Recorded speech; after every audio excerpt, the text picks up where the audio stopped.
welcome to Amore Vlogs!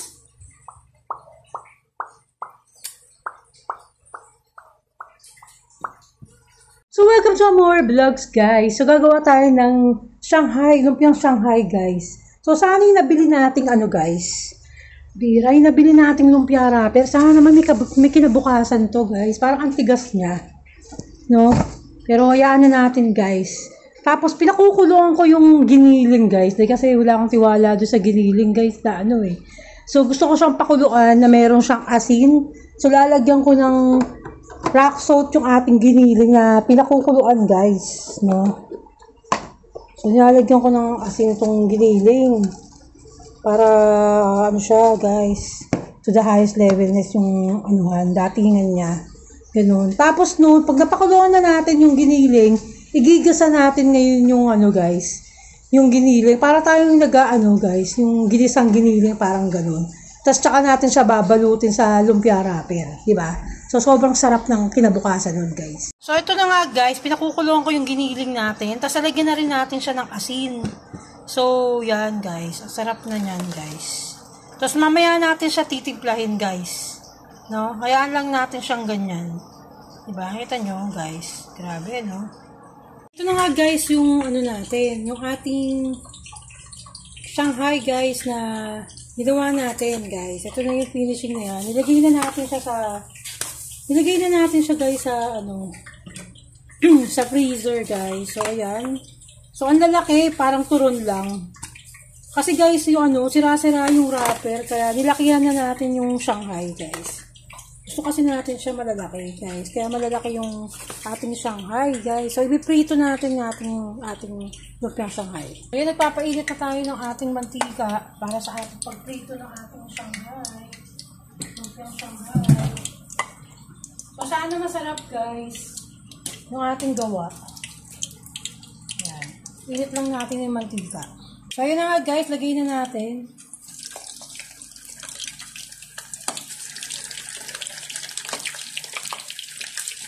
So, tatlo nilagay natin Shanghai, guys. Sarap, guys.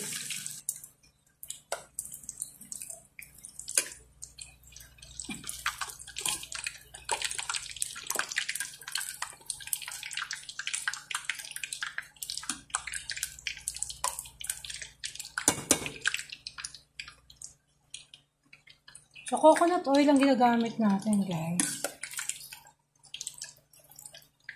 So, hininahan ko lang yung ating apoy, guys, para hindi masunog at maluto yung loob mismo ng lumpiang Shanghai natin, guys. Kasi para yung giniling niya, di ba, lutong-luto. So, ginisa natin yun, yung Shanghai natin na yan, yung ating pinaka sa loobing giniling, pinakuluan natin yung giniling kahapon, guys. Tapos nilagay na natin sa freezer, di ba? Grabe yung Shanghai ko, parang parang lang, guys, tatag dito. Parang turon. So, di ba? Ang laki, di ba? Guys, kita nyo. Ang laki na, guys. Para siyang turon. So, mahina lang yung apoy natin. Mahina lang dapat, guys. Para siyang turon, guys. Nakakamiss kumain ng turon. So, ayan, guys. Shanghai! Shanghai! Shanghai! So, yan, kita nyo. Hindi natin masyadong aanihin.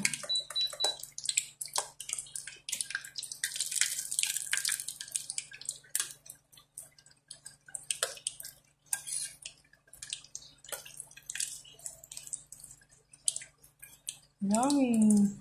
Kaya lang isawsawan natin ito. Wala tayong isawsawan na pang Shanghai. Mayonnaise na lang, guys. Yun na lang yung pinaka natin. Shanghai! Ayan ang Shanghai.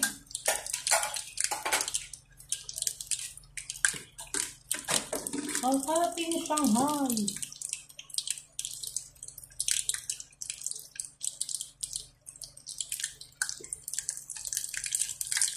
Shanghai.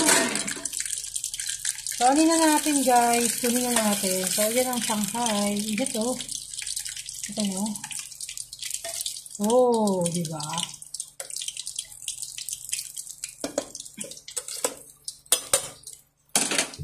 So, ito ang ating lumpiang Shanghai. Ayan ang ating lumpiang Shanghai, guys. So, tikman natin maya-maya. Kasi mainit pa. Mainit pa kasi, guys. So, gagawa ako ng ano eh,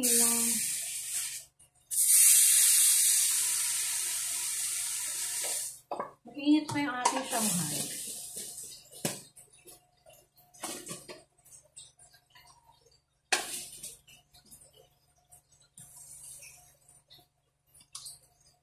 So, ayan na nga. Tikman na natin, guys. Gugutin natin. Tingnan natin kung ano yung ano niya, guys. Uy, sarap.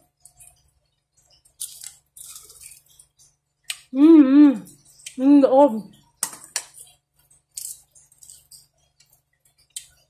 Sarap, guys. Ay, loob, guys, oh. Sarap.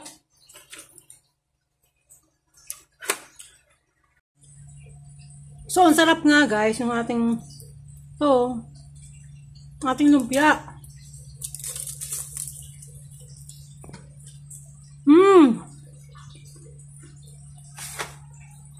Ang sarap na, guys.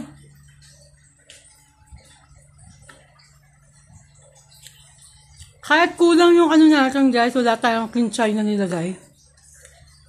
Ang sarap niya, guys. Next time, perfect na talaga natin yung lumpia Shanghai. Kailangan kompleto. Kasi biglaan lang yung pagkaluto natin ito. Sobrang biglaan lang kasi.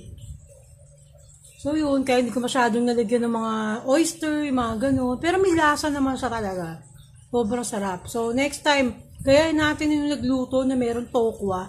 May tokwang halo yung lumpiang Shanghai niya, guys. Sinapanood natin na I love story, ganun. Parang papanood kasi akong ganun, guys. So thank you very much, guys. Bye!